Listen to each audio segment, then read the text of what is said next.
Welcome to the Outer Banks podcast, presented by Seaside Vacations. With nearly 400 hassle-free Outer Banks vacation rentals. Begin planning your Outer Banks beach escape today at OuterBanksVacations.com.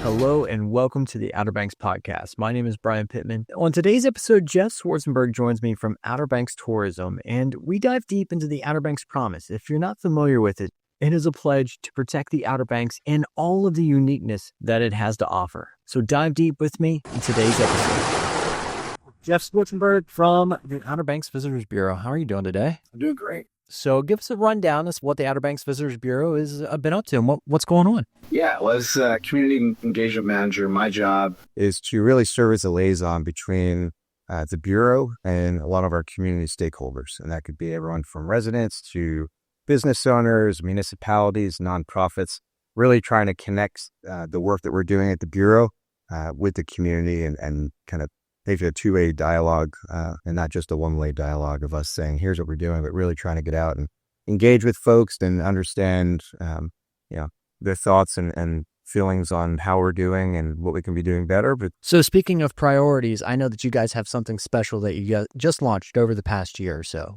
Explain what the Outer Banks Promise is. It's intended for not just visitors, but also for locals. The pledge, there are 7 promise points within the Outer Banks Promise, and we also leave it open-ended on the website. It's obxpromise.com to really interpret what makes the place special for you as a unique person and what you're going to do or how you're going to try to protect it moving forward. That's essentially what we're trying to do. We're trying to highlight the things that make the Outer Banks special and different and unique and really kind of try to guide people down that path of better stewardship and say, look, there's small things or small actions that we can take, whether we're a resident or a visitor, that can help impact the Outer Banks for future generations to be able to enjoy this special place that we all... Yeah, whether you visit here or you live here, this is a place of wonder and magic. The Outer Banks itself is not like anywhere else. The goal of Promise is to highlight those things. If you go to obxpromise.com, we have a 1-minute video that features our neighbors, people that talk about what the Outer Banks means to them. It's kind of they're in unique environment and they're able to kind of showcase and highlight what makes this place special. And again, it's inspirational. We're not the first destination to roll out a destination pledge.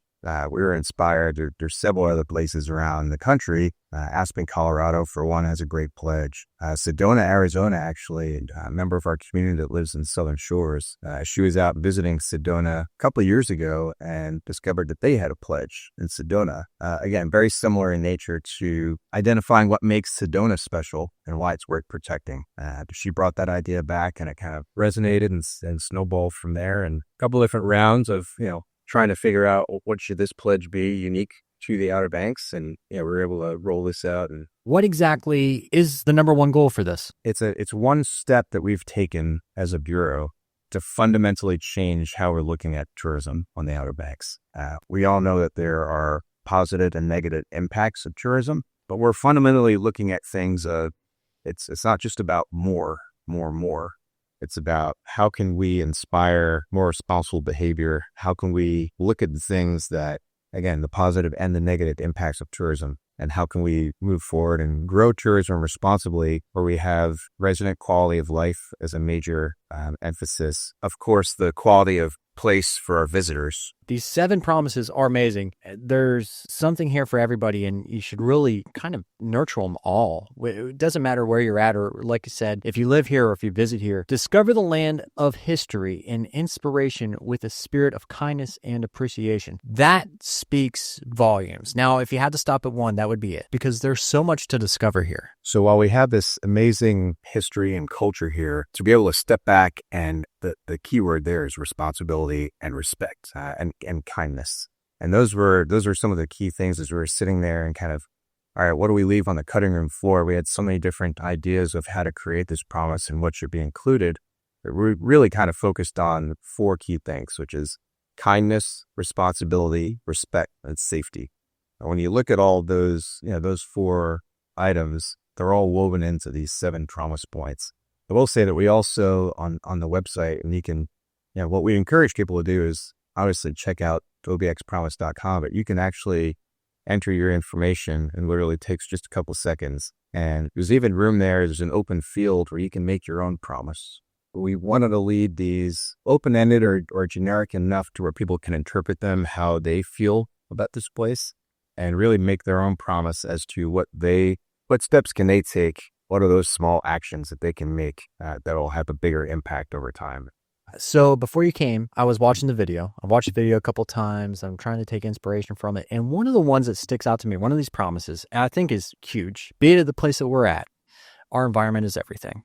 Pack it in, pack it out, leave no trace. That is probably one of the most powerful things on here because it's time after time that I've seen trash on the beach. Whether you're living here or you visit here, that beach is one of the most magical things about this place. So wherever you're at, take it with you. If you brought it, take it back. Throw it away. Get rid of it. Even if you didn't, if you take the 5 minutes that it would be to pick up trash and just throw it away, it's going to be better for you, for me, for everybody. Pack it in, pack it out, leave no trace. It's part of what the National Park Service mantra is. And it just really made sense and fit. And it's one of those things you see by the signs as you walk onto the beach, leave only footprints. We've had so many people when we're out in the community. And one of the questions I try to ask people at different events is, if you could give one piece of advice, whether it's to a resident or to a visitor, of how do you make this, how do you keep this place special and enjoy it for future generations. One of the first things is picking up trash on the beach. I can't tell you how many residents say that, they love to do their beach walks and they always bring a bag with them. And while it's unfortunate that they need to pick up trash, it's something that they do. I've also had visitors that say that they do the same. So, it's just being mindful. It's being respectful of, with the promise comes responsibility, whether you live here, whether you visit here. But there is that responsibility that everyone needs to take accountability for of how can you leave this place better than when you found it, whether that's if you live here for decades or if you're here for a week. There are 7 of these promises. And again, you can find them at obxpromise.com. What's your favorite one on this list? Gosh, it's tough. As a former small business owner, I love the support global, small acts of big impacts. Oh, yeah. I just think that when you look at one of the things that truly does make the Outer Banks special, we are just blessed with so many local small businesses here. And the support that they generate, that they need from residents and visitors, that's one that kind of floats the top for me. And you talked about the other one that I would have mentioned is, the first one where it's discover this land of history and inspiration with the spirit of kindness and appreciation. I just think that being conscious of that and taking pride in this place is important. And that's just what we're trying to weave into this. And again, this isn't a mandate for sure. We didn't want, the one thing that we didn't want, we met as a committee and had our discussions of, how do we shape this? What does it look like? We definitely did not want this to be a locals to visitor finger pointing mandate to say, well, come on in, but don't do this, don't do this, don't do this, don't do this. We want it to be more inspirational and aspirational so that they feel the love. They're visiting here because they love this place. We live here because we love this place. Let's not love it to death. Let's be responsible for our actions, but let's enjoy it together. One of the things that we're trying to do with our long-range tourism management plan is to bridge that gap between residents and visitors. That's one of the key things to come from the work that went into creating the plan. Yeah, because forget the titles of visitor and local. Forget that. We're all in this place. We're all here for a reason. Another part of this is you guys have your video series that you guys just launched. We really wanted to create something that really showcased, again, similar to the promise and to the long-range tourism management plan. For this series, we wanted to highlight the people that make the Outer Banks quirky, unique, special, different. So at the Tourism Summit, you showed us, I think, a preview clip for the commercial fishing. I like to think of it as like a docu-series mixed with Dirty Jobs. You remember that show? That is like the perfect, because you see the commercial fisheries, you see there's 2 commercial fishermen that are down there at the oyster bed, I believe. They're collecting oysters. And I'm like, wow, I'm sorry, I'm not the person to go out there and do that. I know that there's somebody that does that, and I appreciate that because I love oysters. I love seafood.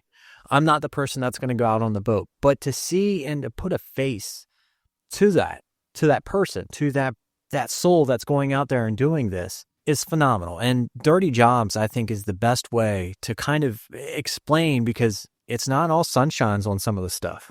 definitely went out on a limb here to create a video or a series of videos that are 8 or 9 minutes in length. The word that comes to mind is they're just real. They're real. They're truly, they epitomize what it means to live on the Outer Banks, to be from here, to call this place home. Yeah, I was so happy to watch those and see them. I mean, for the first time before anybody else, and now that you can see the first three, and then each week, I guess we're gonna get one. We're gonna get one more moving forward. Yeah, every 2 weeks now we're gonna stretch it out. It'll probably be into like the early mid part of March, and we'll have it. But again, outerbanks.org/edge. And we'll get all that stuff linked down in the bottom of the description here. So please check them out. I mean, it puts a face to everything that goes on behind the scenes. It's more than just a beach. There are people here that do things, and that's awesome. So thank you to the Visitors Bureau for putting that together and taking a chance, because you guys took a chance on that, and it looks great. It looks great. So what else is going on over at the Visitors Bureau? I know that you guys are, like you said, you're not just bringing people here, you're worried about the community that is already here. Yeah, as a long-range tourism management plan committee, one of the things we've talked about is how do we better connect with certain segments of our population, particularly young people. So through some work, we're actually collaborating with Dare County Schools, and in early March, we're going to roll out our first ever student summit for high school students. It's going to be at Jeanette's Pier. We hope to have about 100 high school students from each of the 3 Dare County high schools, and really inviting them to learn about the impact of tourism in their own backyard, but also look at career opportunities in tourism, maybe dispel a few myths of the tourism industry is a pretty widespreading industry as far as career opportunities. You know, from marketing standpoint, there's a lot of different pieces of our community that touch tourism in their own unique way. So the students are going to be exposed to that. And last but not least, we've done a lot of work and a lot of focused effort on really trying to enhance our partnerships with nonprofits in the community.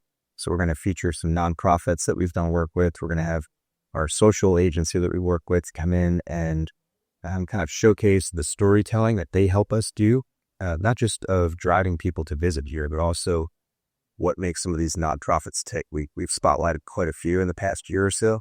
So where's the information? I would imagine that as soon as you guys have everything nailed down, information for that's going to be sent out to the high schoolers for them to. Yeah, again, we're working closely with Dare County Schools. They're gonna do the recruitment process, but we're excited to have, like I said, we're hoping for about 100 students, and it's not something we've done before. We've talked about it, but again, it's just one step towards kind of bridging that gap, the communications gap, and how do we get more input from folks that may not go to a town hall meeting or may not have a voice or a platform. Giving a younger generation a chance to speak up, huge. You guys are doing amazing things. That's awesome. I know I mentioned a little while ago, but we are trying to ramp up our community outreach and engagement. So, look for information coming pretty soon on, whatever we're going to call them, whether they're open houses or tourism talks. Again, it's designed to get community members out to, again, get a better understanding of what we've been up to, but also to provide us with input and feedback that we can then take and hopefully put towards our implementation of the plan. We're going to try to also enhance our partnership with our nonprofits. We have our volunteerism initiative to where visitors can come to the Outer Banks and volunteer with a local nonprofit, trying to strengthen and deepen that relationship between our visitors and what makes this place tick and their love for this place. So we're going to look to ramp that initiative up. And we're also looking at some other partnerships more on the environmental stewardship side of things. Really just as a group trying to, as a bureau, as a board, and as a special committee, just trying to educate ourselves on the things that we need education and information on to help us better implement this long-range tourism plan. Everything that you guys have going on right now is it's an amazing effort in trying to strengthen the community in more ways than one. Volunteerism and just bringing a highlight to a lot of the nonprofits that we have. And we have quite a few nonprofits. Giving a voice to the next generation, the high schoolers, that's awesome. And giving a voice back to the community, because it's not just about the tourist, it's about the community. It's all about the Outer Banks. And as we look at tourism into the future, we want it to be something that isn't done to the community. It's done with the community. And that's a really key step that we've taken. And it's the lens that we're looking through on really how we do business on an everyday basis. And we're always open to ideas and suggestions. And so someone once told me, don't ask the question unless you're ready for the answer. But we want people to tell us, where are the pain points? What's going well? What can we do differently? And really to understand what the long range outlook is for tourism that's embedded in this plan, but also why we're doing it. The why behind what we're doing is really important too. So it's all about community, and you can discover the why over at outerbanks.org. OBX Promise is the place that will get you started. You find your reason, and then we'll give you the why. It is all community. Jeff, thank you very much. And again, outerbanks.org, obxpromise.com. Those are two places. They are listed in the description below. Check them out. Don't be afraid to discover your promise and your why for living here or visiting the Outer Banks. Thank you for joining me. For more information on the Outer Banks Promise, I encourage you to please check the description of this podcast below. Click on the link and make your promise today. From the Seaside Vacation Studios, thank you for joining me for another episode of the Outer Banks Podcast.